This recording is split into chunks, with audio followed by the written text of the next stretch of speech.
at that time, but I'm sure you monitored it. Tinuturo naman ni Secretary Bonoan kung bakit nagkaganon yung budget at ba't suddenly lumaki na naman yung budget. No? So the point is, Mr. President, perception here matters.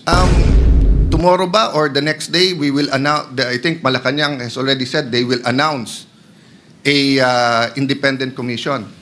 The minority has not discussed whether we will support it or not. Personally, I support it. But just like Ferdinand Marcos Sr., he always asked the opposition for one member. Kasi kahit gaano ka-independent ang members niyan, kahit anong integrity niyan, tao pa rin yan Pwedeng may agenda pa rin yung mga yan. So we will discuss in the minority. For example, kung maglalagay sila doon, do they commit? Hindi sila tatakbo for national office in 2028. Baka may integrity nga. Gagamitin naman yung commission to run in 2028. Will they sign also that wala silang conflict of interest? Because some of the credible people now being interviewed are part of conglomerates and are working for oligarchs that also have their interests, maybe not in infrastructure, but on other things. So ang point ko, Mr. President, na-disrupt yung sistema ng corruption, which is good. Pero ang ginagawa pabalik ng mga corrupt, dinidisrupt din tayo Dinidisrupt din yung mga nag-imbestiga. That's why yesterday, I'm happy we have a consensus, the majority and minority, that we should continue our hearings. Iba yung sa House. I mean, wala tayong pakialam doon. If we agree with it or not, nasa sa kanila yon. Kung nag-iimbento sila o totoo sinasabi nila, yan ang sistema Democracy is messy. Tayo po dito, respetuhin din nila. Kung may problema sa miyembro natin, 24 naman po tayo. We call out each other and we find a way to still have coffee or merienda together in the lounge. Sometimes not for 1 week because we're upset at each other. But that's the system, Mr. President. So again, Mr. President, I support, I acknowledge your right and the wisdom of deciding that last night. But personally, I don't know my companions in the minority. Personally, labanan ngayon ng perception Tutuloy ba yung mga hearings? Sino ba ipapatawag? Kakampihan ba natin mga senador? Porque kapwa senador yon. Pwede ba magsalita yung iba? Kasi dati siyang DPWH. Kasi dati siyang speaker. Dati siyang All of this will be there, Mr. President. No? If only we could have the speeches of Senator Lacson in like yesterday in such an orderly manner.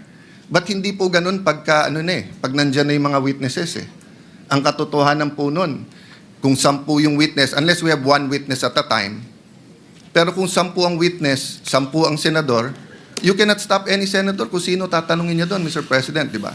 So yun po ang problema lang, that since this involves high-ranking people and the PNP is not under the Senate, it creates another perception who controls who. But thank you for informing us that TUSAA is there and they're looking at that. No? But Mr. President, sa akin lang po, kung babaguhin yung rule, so I acknowledge you're not changing the rule. You made a decision and is throwing it back. But kung babaguhin yung rule, I think we have to discuss it thoroughly. Because nga, masyadong mabigat yung accusation nung DE ba? Assistant DE na takot siya dito or whatever. Kasi Mr. President, ang dami na natin naging witness dito kung sino-sino inaccuse kapwa senador Never naman. I think, when I was Blue Ribbon Chair, I just remember si Jun Losada natulog pa sa couch sa opisina ko. Sa baba, I think I only visited one witness once. Otherwise, hindi So, anyway, Mr. President, thank you for your patience in hearing us out. But may I defer to the chairperson now of the committee.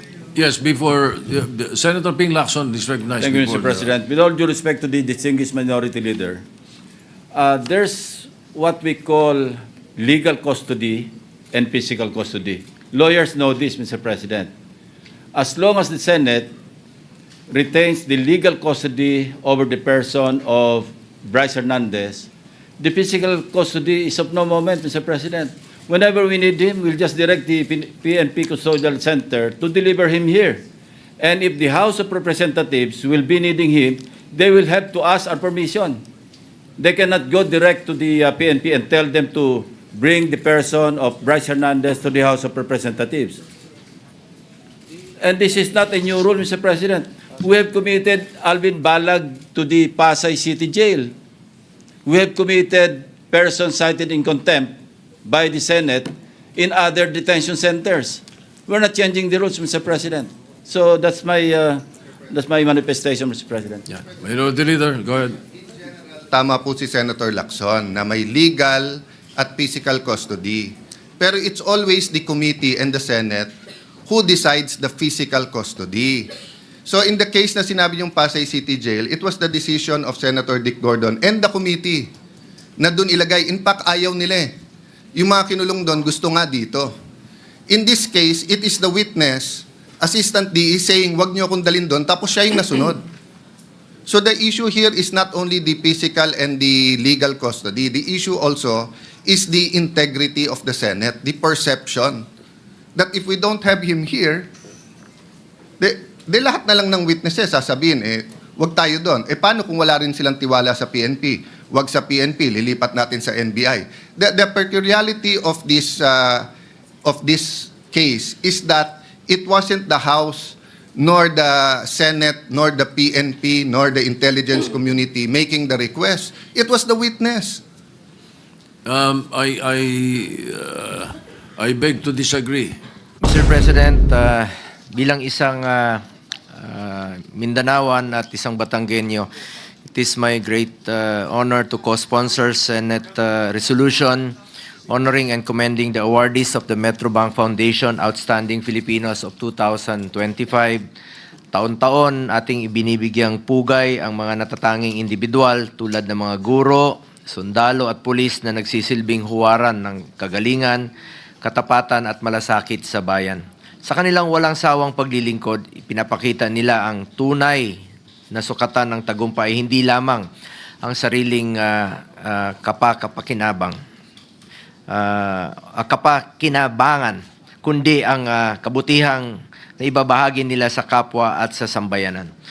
To our awardees, this honor is a fitting recognition of your professionalism, competence, and integrity, an expression of our gratitude for your service to the country beyond excellence.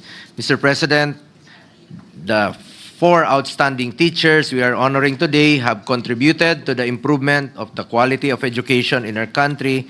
They have played a significant role in molding the minds of our youth and shaping the future of our country. I would like to express my gratitude to Mr. Noel V. Sadinas, Nueva Vizcaya's champion for global citizenship education. Mr. Amando Perfecto C. Molin, Los Baños Mentor for Future Leaders. Miss Maylin M. Uy, Lanao del Norte's Trailblazing Chemist for Nation Building. Sa Iligan po ito, Bisaya. Mr. Angelo Mark P. Walag, Cagayan de Oro's Pioneer for Experiential Learning.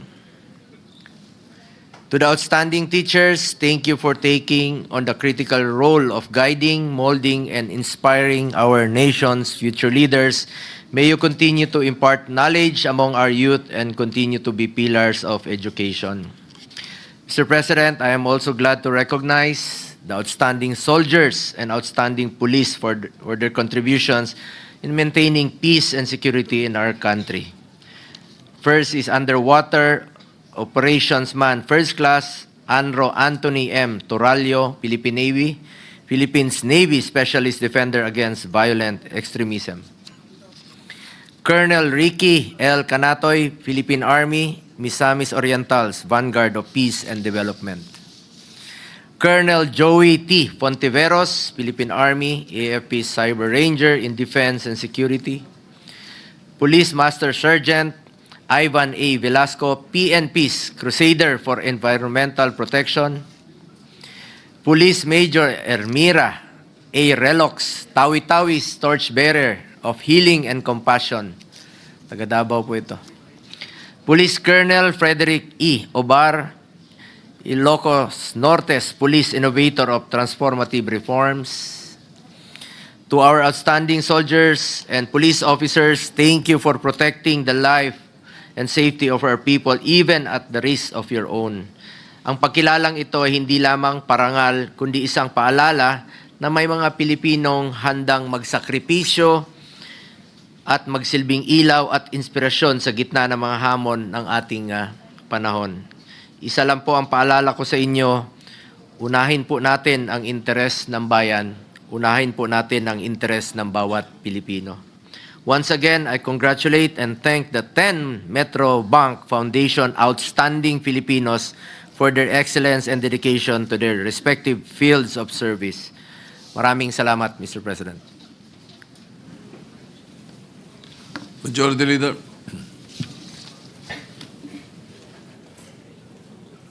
Thank you very much, Mr. President. Mr. President, we'd just like to put on record, Senator Mark Villar would like to just insert into the records his sponsorship speech. And we also was requested by the former Senate President, Senator Escudero.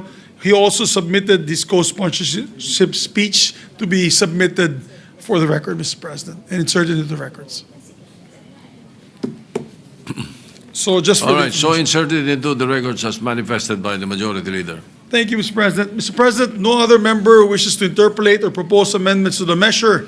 I move that we adopt proposed Senate Resolution number 90, taking in consideration proposed Senate Resolutions number 100, 109, 118, and 121, subject to style, Mr. President. Any objection? Hearing none, proposed Senate Resolution number 90, taking into consideration proposed Senate Resolutions 100, 109, 118, and 121, subject to style, is hereby adopted.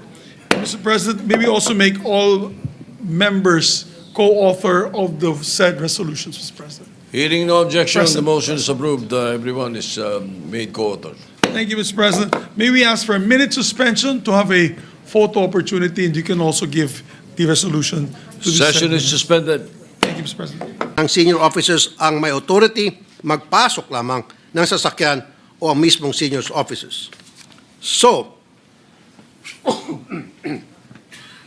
kung ako pong tatanungin, may senior officer na nag-authorize na may pasok itong SUV sa MOQ area, hindi pwedeng sabihin na walang irregularity dito.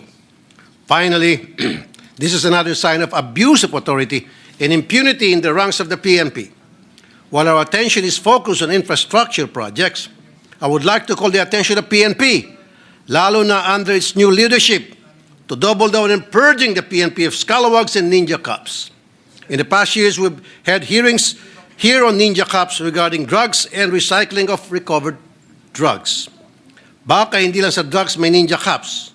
In fact, Mr. President, in a recent complaint in my program, a certain Villalin Lim said she paid for a Ford Everest unit in cash at the dealership.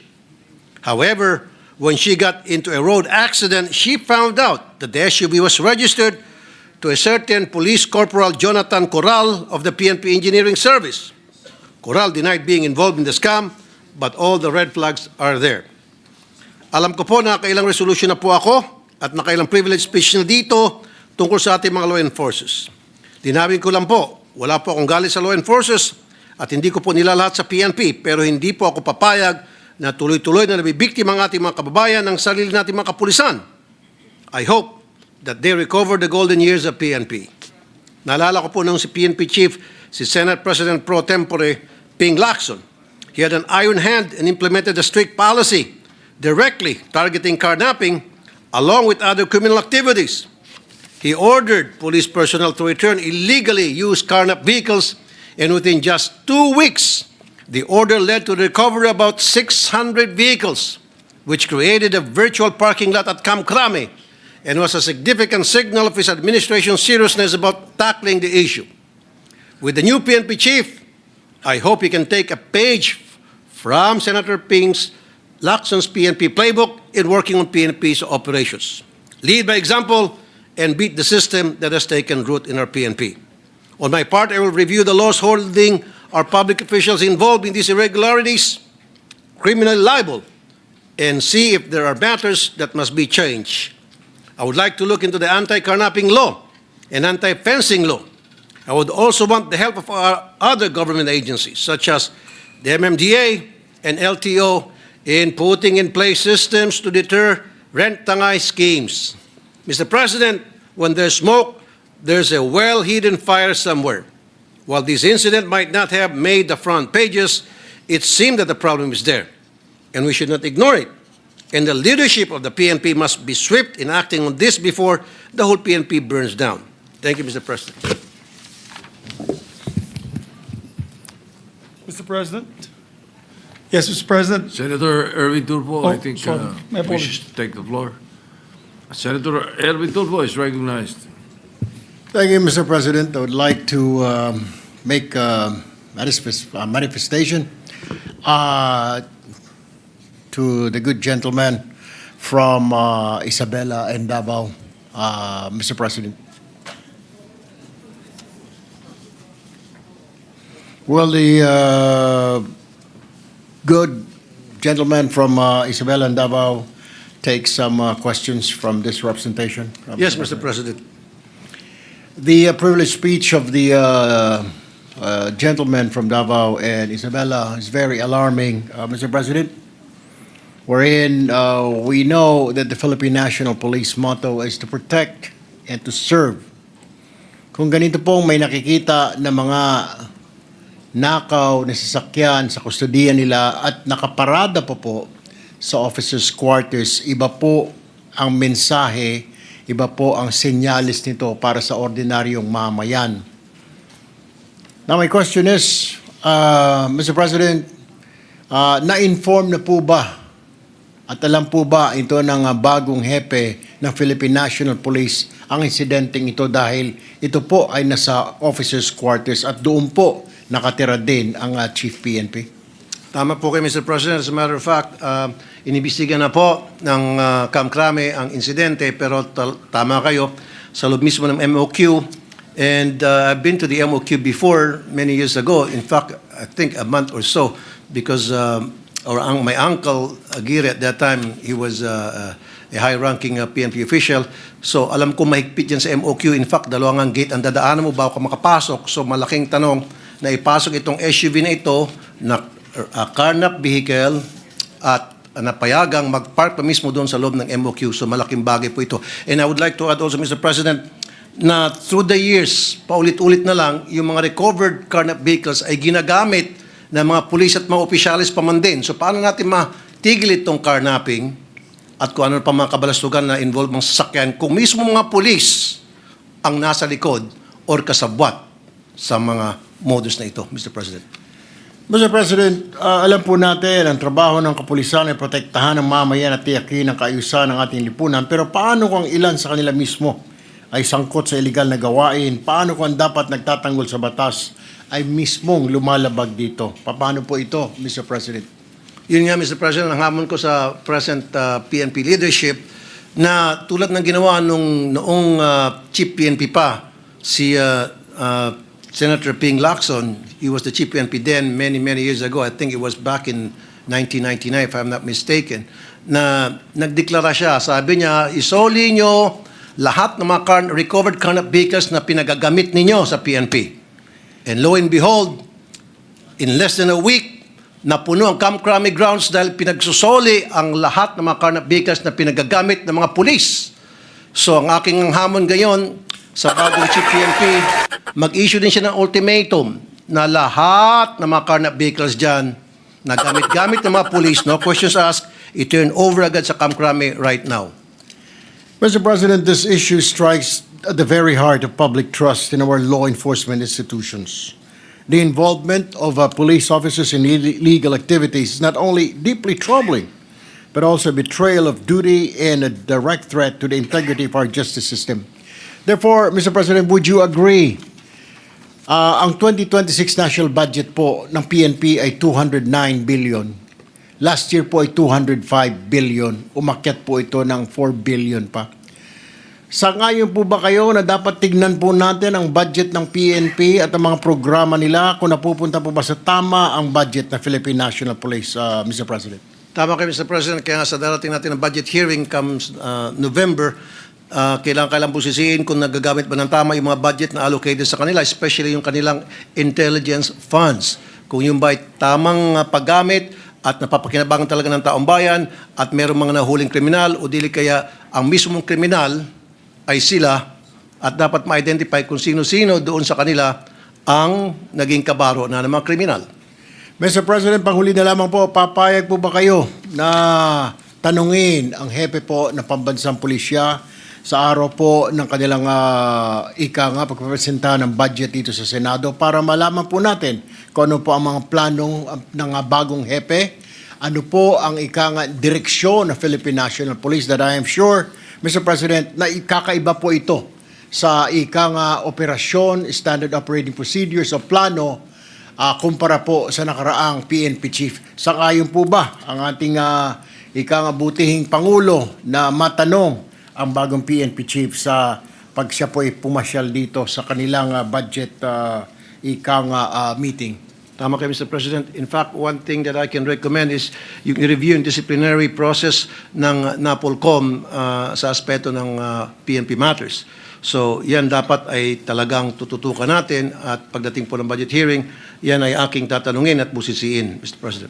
Maraming salamat po, Mr. President. Majority Leader. Thank you very much, Mr. President. Mr. President, I move that we refer the speech of our distinguished colleague, Senator Raffy Tulfo, and all the interpellations and manifestations to the Committee on Public Order and Dangerous Drugs. So, Mr. President. So ordered.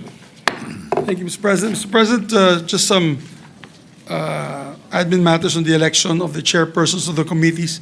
Mr. President, pursuant to Rule 10, Section 13 of the Rules of the Senate, I move to elect Senator Francis Kiko Pangilinan as chairperson of the Committee on Justice and Human Rights, Vice Senator Alan Peter Cayetano. So move, Mr. President. Any objection? Chair is none. The motion is approved. Senator Francis Pangilinan is elected chairman of the Committee on Justice and Human Rights. And with that, Mr. President, we also, pursuant to Article 8, Section 8 of the 1987 Constitution, I move to elect Senator Francis Pangilinan as the Senate's representative to the Judiciary Bar Council. Vice Senator Alan Cayetano, I so move. Judicial Bar Council. Judicial and Bar Council. Any objection? Hearing none, Senator Francis Pangilinan is hereby elected JBC representative of the Senate.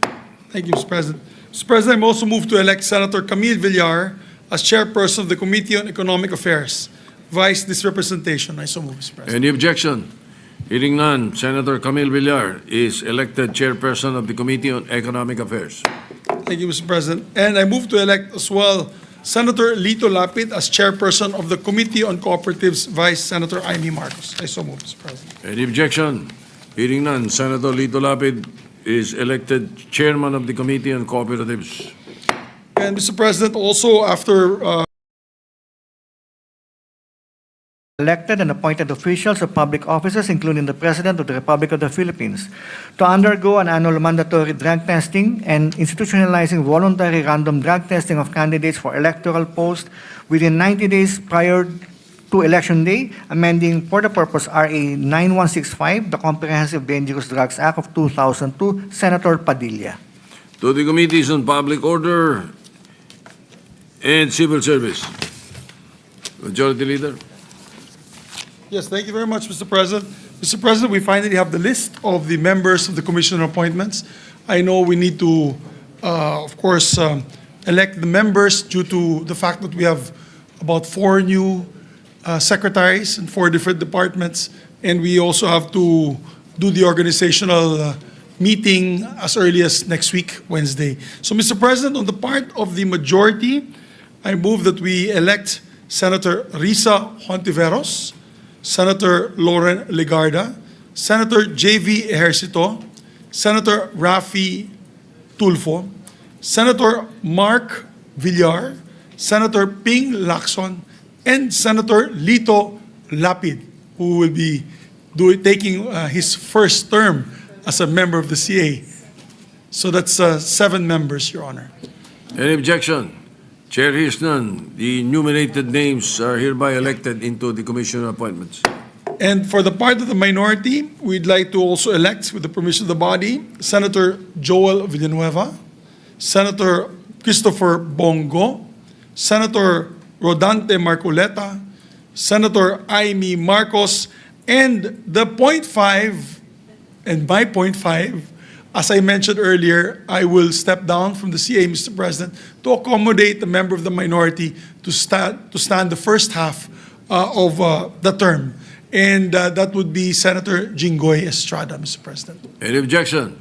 Chair hears none. The enumerated names will compose the 5 members from the minority. Thank you very much, Mr. President. With that, Mr. President, there are no further agenda at hand. I move that we adjourn the session until 3 o'clock in the afternoon, Monday, September 15, 2025. Maraming salamat po, Mr. President. Any objection? Chair hears none.